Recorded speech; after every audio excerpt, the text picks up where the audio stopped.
With a broadcast section which has no embargo, followed by an embargoed section for 10:30 p.m. tonight. No live tweeting during the broadcast section, and use microphone provided. Michael.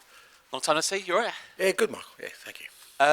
How's the team news after that plastic pitch Sunday and everything? Everyone else. Yeah, not too bad. I mean, it takes a fair bit out of the players, so we've had to do some extra recovery. We're not training till this afternoon, give the boys a good chance to recover, because pitch takes a bit out of you. The only one who picked up an injury was Timo. He picked up a hamstring injury. We're just waiting on the results of that scan. And then everyone else sort of, like I said, apart from being sore, pulled through okay. And in terms of incoming, Richie is available. Mick Arteta's mentioned a few injuries for them this morning, but it's been a real tough few months in terms of injuries here. Are we at a stage now, special as this game is, let's just play it? There's no good or bad time to play it. Let's just get this great game underway. Well, you've got no choice. That's the fixture. So,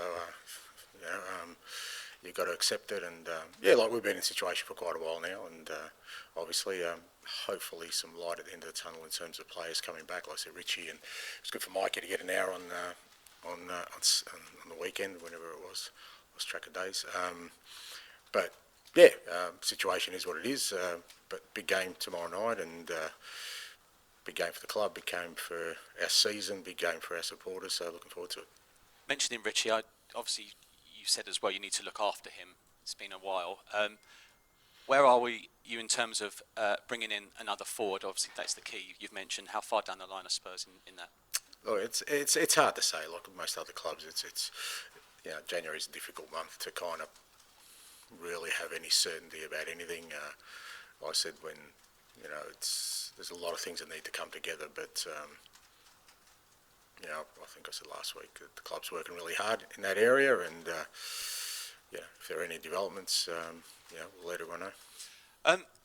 Because of the injuries, is it closed door on outgoings, or if an opportunity arises, there's talk about Napoli potentially interested in Timo Werner, but with the injuries, is it a closed shop? Yeah, we can't afford to let anyone go at the moment. I mean, look, obviously some of the young players, Alfie Donington went out on loan, and probably looks similar for young Will as well, because he hasn't really played a lot. But aside from that, we're looking at incomings if anything happens. Funny, you get a late Christmas present at Tamworth, I saw, just as you were walking in. That's nice, wasn't it? Yeah, no, they got me a nice mug, coffee mug with my face and Andy's face on it.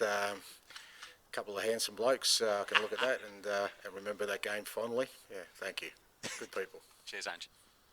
Hi, Ange. Your fourth North London derby. Would you say the rivalry has intensified for you during your time here? Look, I felt it was intense, from the moment I arrived. But at the same time, I've never tried to be disingenuous about this stuff and say, this means the world to me when I've literally just arrived. I mean, but you get the context of the game and what it means to the club and what it means to the supporters, and also what it means for our season. So from that perspective, right from the first time we played them, I was well aware. I mean, a bit like being up in Glasgow, you're well aware of what it means, and you're well aware of the ramifications of both the positive and the negative. So I've been sort of big on it from the first game. Like I said, this year is as big as they ever come, especially for us in our season. We need to start winning games in the league, and no better place to start. On that note, what could a win do for your season? Do you think it could be a turning point? Yeah, look, I don't like sort of framing games in terms of turning point, because then you've got to, then we could go up to Everton and face David on the weekend. So there's no easy games, but in the position we're in at the league at the moment, irrespective of turning points or not, we need to start winning games and moving up the table. And whilst it's a massive challenge tomorrow night, like I said, there's an opportunity for us to do that. Just finally on Kinski, he's the first Tottenham keeper in 100 years to keep 2 clean sheets in his first 2 games. Not sure if you knew that. Okay, right, well, no, I didn't know. Thanks to the stats man. It was the stats man that told me that. Okay, good. Obviously a huge test for him against Arsenal. How involved are you with him, or do you sort of leave it to the goalkeeping coach? No, look, I as involved as anyone else, and to be fair, like they've all been big games for different reasons for him. You know, obviously the Liverpool game goes without saying, but it was a hell of a challenge for him up in Tamworth too, especially with the way they play and you know their ability to sort of put pressure on goalkeepers up there. I thought he handled it so well, and you know helped us kind of nullify what was a big sort of threat from them. So look, he's handled everything really well. I haven't spent any extra time with him. Birchie obviously has, and you know, part of the process is because it has been a bit of a whirlwind, is to make sure he's kind of settled as well, even off the field. You know, because you know he's moved to a different country, and you know just trying to sort of manage, you know, sort of everything around him as well is probably just as equally as important. But so far, he's like I said, he's been really good at embracing the challenge that we've thrown him, and I'm sure he's looking forward to tomorrow as well. Thank you. I just wanted to ask you about Lucas Bergvall. Before he joined last summer, I went to speak to his former club, and they said they reckon it'd be about 6 months before he fully adapted to the Premier League and the pace and the physicality. Do you feel like we're in that spot now where he's really becoming a player that you can look to in every game to start, really? Yeah, look, it's you know I think he's definitely growing, and he's definitely which is not unusual. Like he's 18, you know, coming from a different country and you know a different league. It was always going to take him a little time to adapt, for sure. Just the training more than anything else. But we've certainly seen growth in him, and yeah, in recent weeks he's really making an impact now, and I think he feels more comfortable and more confident in himself. But there's so much more to come from him, like I said, with his age and you know where he is experience-wise. But it's been a big year for him. Like I said, moving to a new country, obviously a big league, a big club. You know, even getting to the senior national team, Sweden, you know, as an 18-year-old, all these things are pretty big and significant moments, and you kind of look at how, you know, young people handle them, and I think he's handled it all really, really well in that, you know, he's just kept his head down and kept working and waited for his opportunity, and yeah, he's doing well. I was going to ask you that. Kind of players like him and Archie as well, what is it about them kind of mentally that allows them to adjust that quickly to such a big stage, really? Well, I guess it's just upbringing and sort of the kind of people they are. It's, you know, I'm sure it's a bit of DNA, a bit of nurturing, a bit of environment, a bit of everything, you know, and yeah, it's a big part of sort of what we've tried to do in terms of the players we've brought in here, and you know those two, and you know Mikey's only 17, and even guys like Kinski and Destiny and Pape, you know, all these Mickey Van der Ven, you know, who come across as young players. I think all of them, whatever challenge we've thrown them, irrespective of kind of, you know, where they are right now, because obviously a few of them are injured, but they've handled it really well from being a young person in, you know, significant moments. How important a game is this to have Richarlison back in? Because it's fair to say he likes a fiery encounter, and this is obviously one of those. Just good to get him back. You know, he's had, you know, obviously some, you know, unfortunate season for us, but you know, last year when he played, and you know, even a little bit he played this year. I mean, he was, you know, when he did his hamstring, you can see it's not just he fights and scraps for everything, but he's got quality as well, and just having an extra attacking player. I mean, like I said, with him and Mikey now sort of being available makes such a difference to us in what we can do during games, between games. You know, in terms of the way we play. We've taken our time with him this time for sure. You know, he's been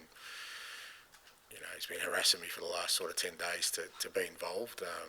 But you know, we've kind of tried to stay disciplined with that, and he's looked really good at training. He looks like he's ready to go. So really happy to get him back involved. Ange, hope you're well. Yep. Just looking at the Arsenal team, they've got a few injuries going into this match. Do you have a bit of sympathy with Arteta, especially? It looks like Gabriel Jesus has an ACL problem. Yeah, I don't know how much sympathy have they all had for me, mate. I'm not really sure. So, you know, I certainly have empathy.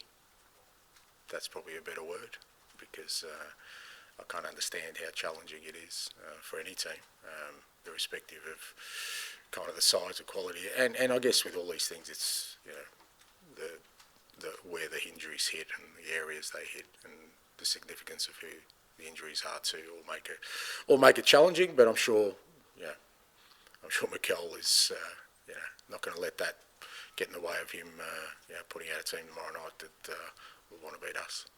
Yeah, you say where the injuries have hit, and for you it's been a lot about the defence, but I think for them it's sort of centering around the attack, and they're getting a lot of criticism around sort of not scoring enough goals. Do you is that part of it as well, where you can look at it and say, we've had a bit of that sort of criticism, and what are the reasons behind it as well, do you think, for teams losing these players in these positions? Yeah, look, I've said in the past, I always put context around how you analyse and critique performance, and others choose not to. They just purely go on outputs, and if you look at a team and they lose and they don't score goals, well, it's poor play or poor players or poor coaching, whatever. Where I think in the context of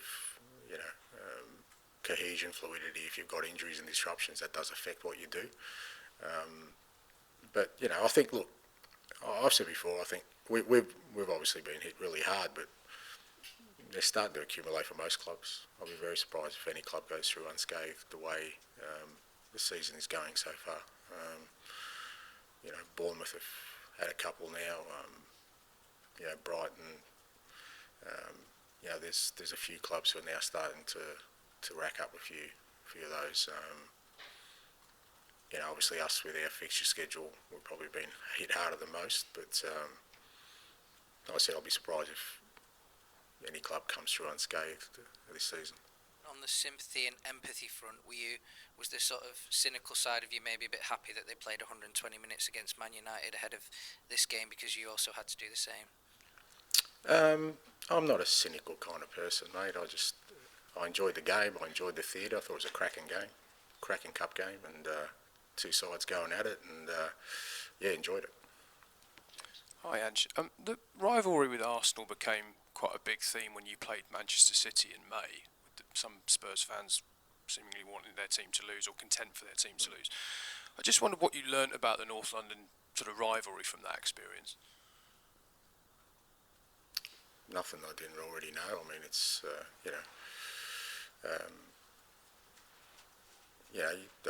I said at the time, I totally understand it. I don't agree with it. I would never go into a game wanting to lose. That was the basic principle. It didn't mean I don't understand the rivalry between the teams. Trust me, when I was in, I was up at Celtic, there was only one other result they looked at, and if their weekend was going to be perfect, then it meant an L for the other team and a W for us.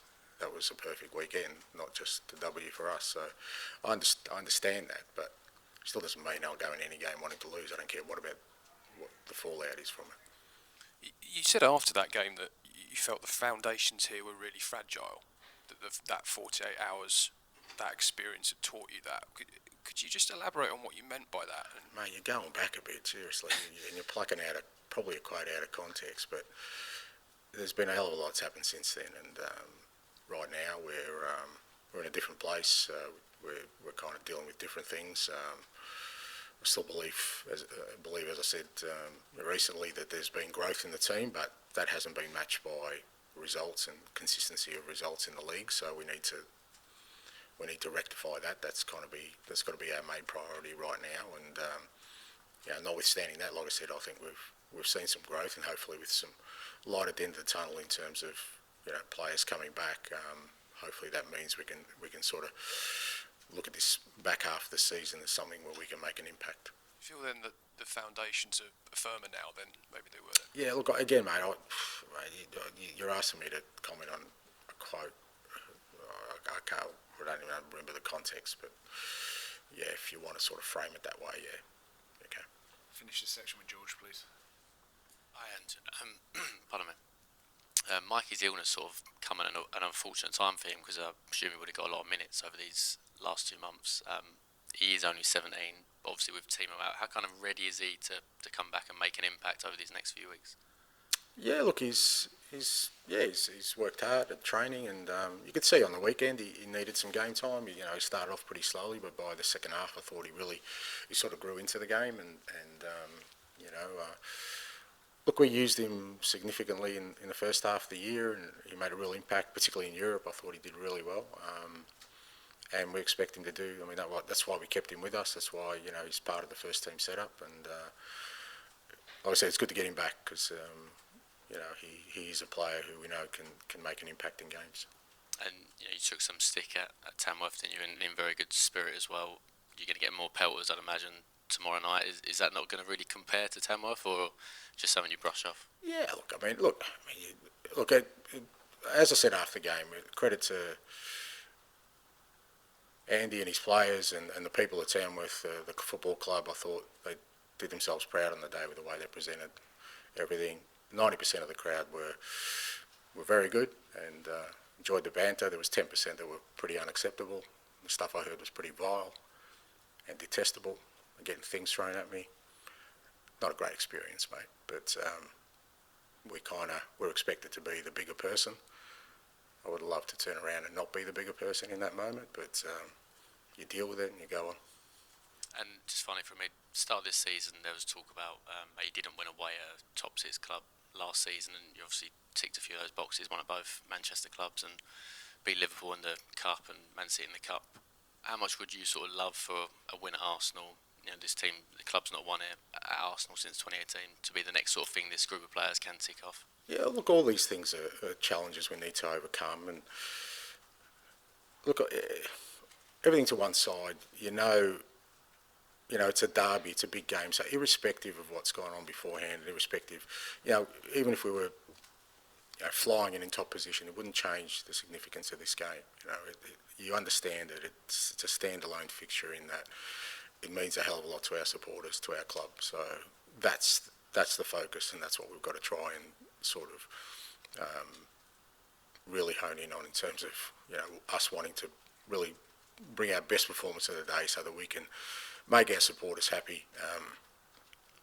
And also, again, in the context of our season, it's just really important we start winning games in the league. That's where kind of the emphasis lies. I said I don't think things like turning points or significant moments. I just don't see it in that prism, particularly where we are at. We've had some pretty significant wins, and yet we haven't kicked on from them this year. So if we do get the job done tomorrow night, then we've still got to make sure that our focus then is on another challenging game on the weekend. Okay, we'll end the broadcast section. Move on to the Embargoed Section for 10:30 p.m. tonight. Tom. Hi, Ange. To my mind, he has been replacing Harry Kane. Very difficult for anyone to deal with. Dominic Solanke's coming. He's playing out of the skin at the moment. Do you feel you contend that he's as good as you could hope for sort of long-term basis? Yeah, if we can get him some help, yeah. Because I really think, Dom's just been outstanding in the way he's just sort of carried the front line in many respects for us during this period. And, you've got to put, again, context of the way we play. We put a lot of demands on that position, in terms of it's not just him sort of standing up there and scoring goals, it's working hard for the team. And I really think if we'd had some, if Richie was available, I think we would have, I think he would have been able to contribute even greater for us in terms of his output in goals. But I really love what he brings to us as a team. From a football perspective, from a sort of cultural perspective. I mean, I think the other growth we've seen in recent times is just him and sort of Decky becoming leaders, on-field leaders in the team. And again, with Dom obviously being a new player, he probably would have been easier for him sort of just to slip in and try and do his job, but he's taken on the responsibility of helping the whole team. So, look, I think, like I said, he's been great for us, and I really feel there's more to him and his game, and we'll be able to get more out of him if we can get him some help. It wasn't like he was cheap; he was the most expensive signing. But hindsight's easy now because he's playing so well for Tottenham. But were you slightly surprised that there weren't more clubs in for him this summer, given how rare it is to find a striker?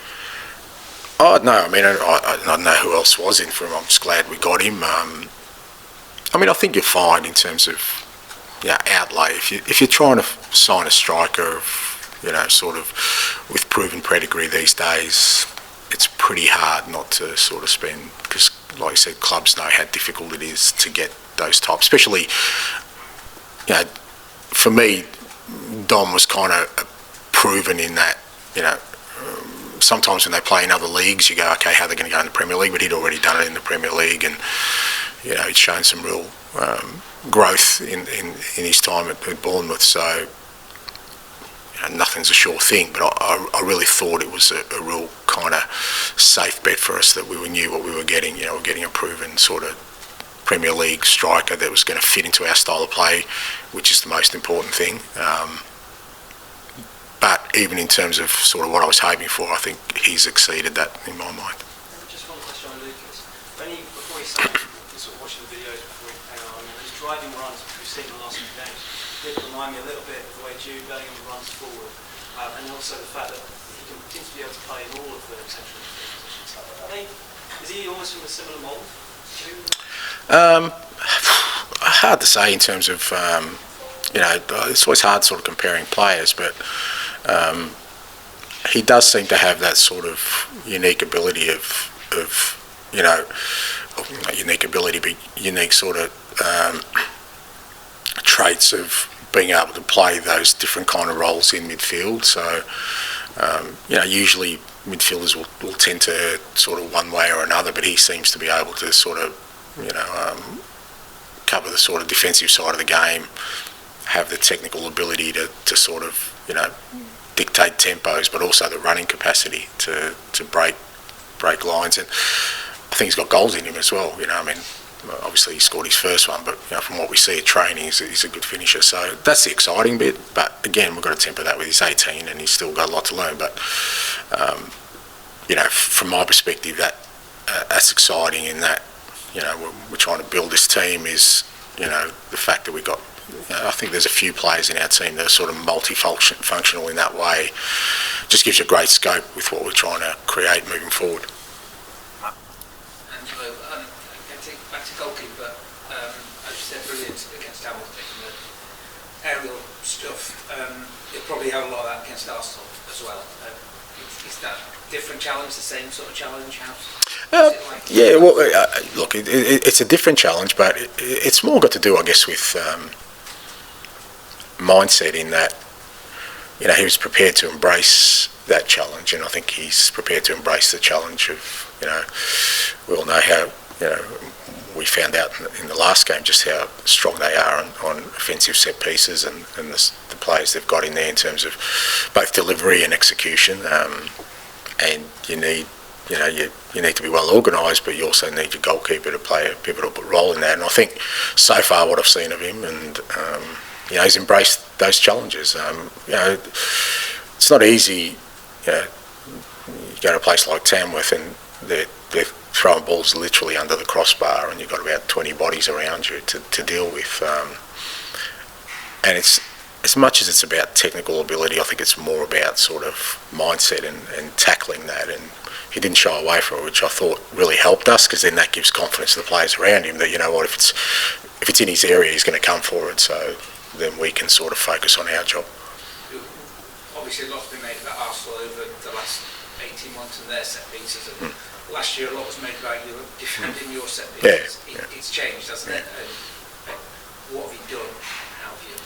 Oh, look, I think it's just sort of the evolution of the team. Like I said last year, I mean, you know, people just, you know, again, like, it's pretty simplistic in their outlook when I spoke about set pieces, that, you know, well, I don't care about set pieces and we don't have a set piece coach, so we don't work on them. I mean, it's just, anyway, but we haven't put more emphasis on them. It's just we've changed some things around the way we're defending them, and it's working really well for us this year in terms of, you know, we've changed our setup a little bit, and the players have kind of embraced that, and yeah, I think for the most part we've been really good.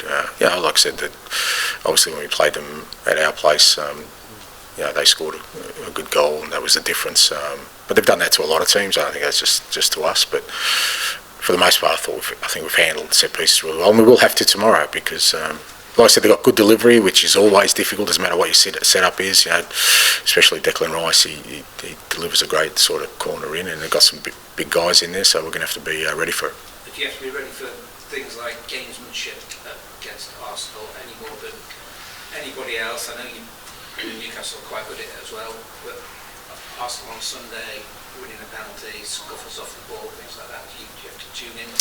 Yeah, no. Look, I don't worry about. Like, we can't let sort of the stuff we can't control affect what we do. We've got to try and make sure that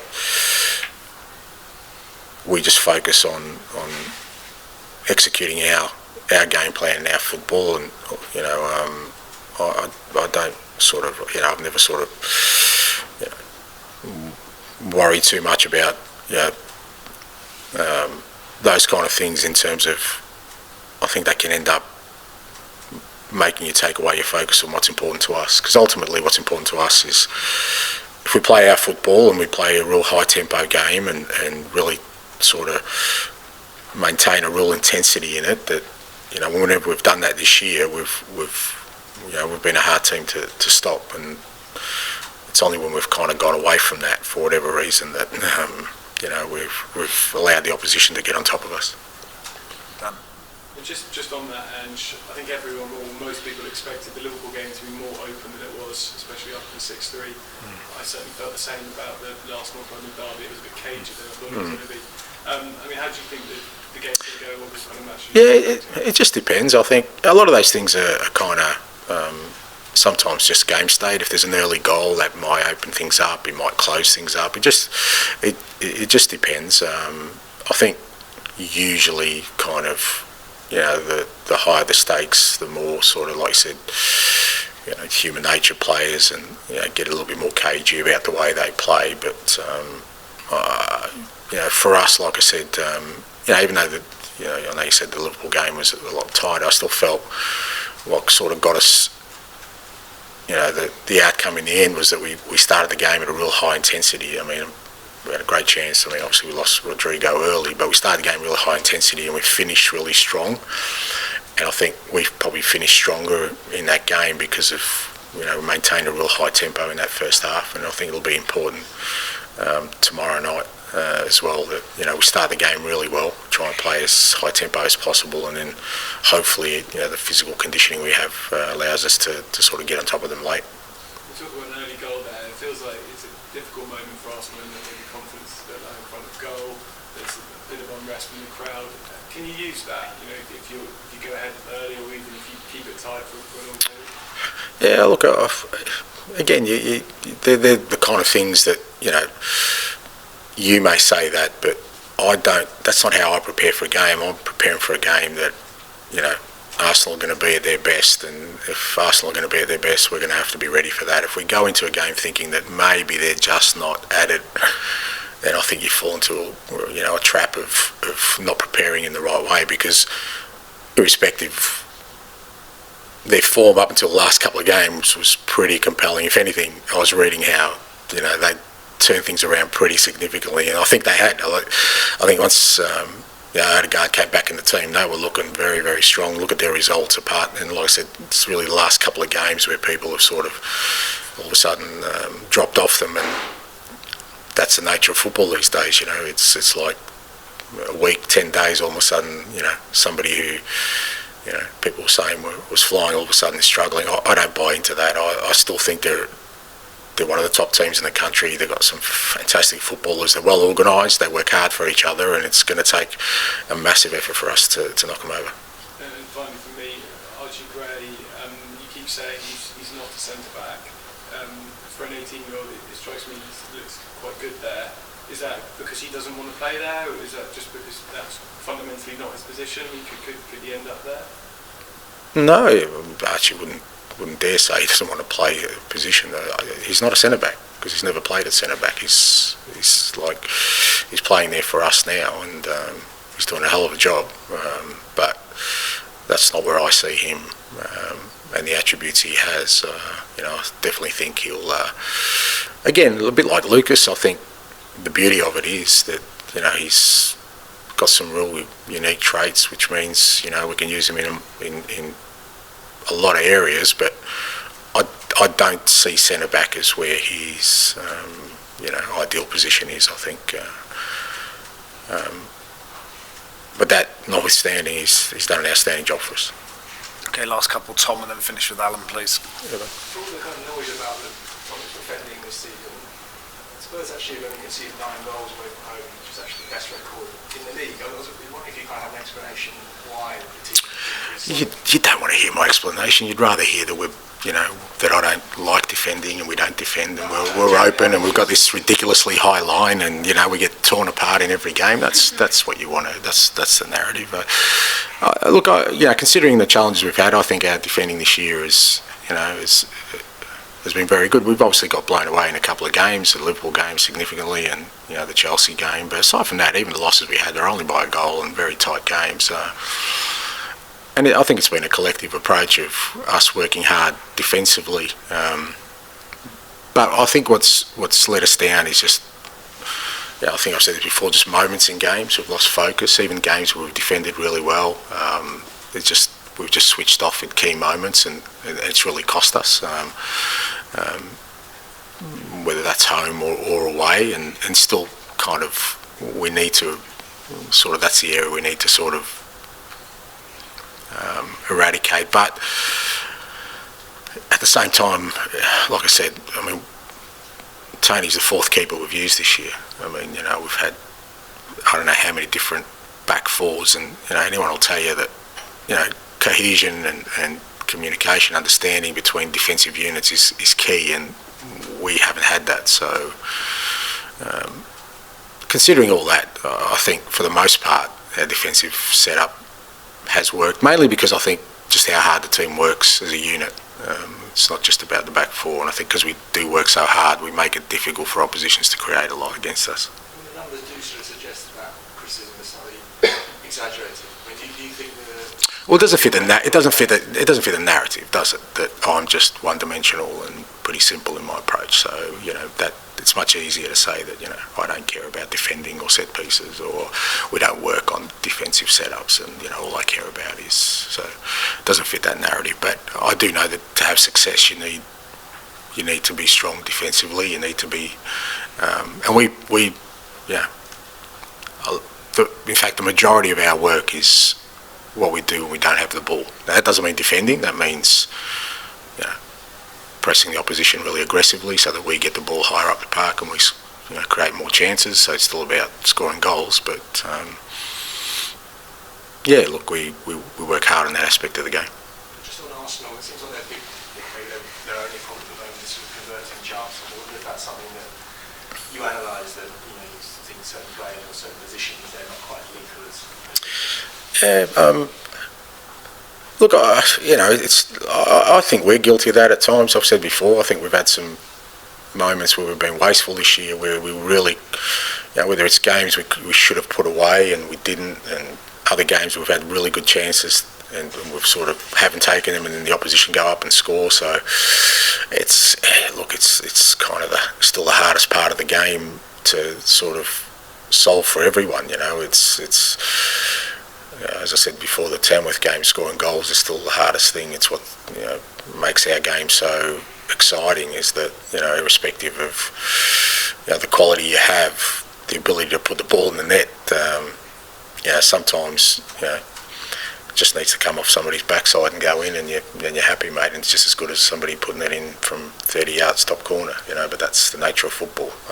So it's about those key moments. Alan, to finish, please. You mentioned a few minutes ago about Kingsley giving confidence to the other players. Could you sort of expand on that a little bit? Because I think in the Liverpool game you could notice was when 10 minutes in the playing pass to the left, you could notice from the stand was almost a sign of relief. Just look at how that sort of manifested. Well, I guess, it happens, I guess, with every new player, but particularly a key position like goalkeeper. I think it does give some, comfort to the players around him if they see he's handling it well. It just, it means then they can sort of focus on their own job and have a lot of sort of be a lot more clear-headed than, if he was kind of, whether it's struggling to sort of adapt to the way we want to play, or the challenges we've, because we obviously prepare for games. We prepared for Tamworth and what they were going to do. We knew every time they had a throw in their half, it's going to come in the box. So how are we going to deal with it? This is how we want to deal with it. But that's all great in theory. Is then you've got to go. And I think when he came out for the first two and caught them, then the players around go, okay, well, he's got this, so if he's got this, I've got to make sure, whereas, if he didn't and there was uncertainty there, then I think that tends to filter through the whole team. How does that differ between Anfield when it comes to adapting to the style of play as a new side? Oh, because it's a more pivotal role because you kind of, you understand the consequences of them, a goalkeeper not sort of feeling comfortable is because he's usually required in key moments, whereas a player, yes, there are key moments, but there's also other parts of the game where he can sort of settle into it and kind of find his feet and work his way through any issues he may have. Whereas, like I said, a goalkeeper, for the most part, whenever he's involved, whether it's with the ball or without the ball, it's a pretty key moment. So his ability to sort of just fit in really quickly has helped us enormously. Okay, thank you. Thank you.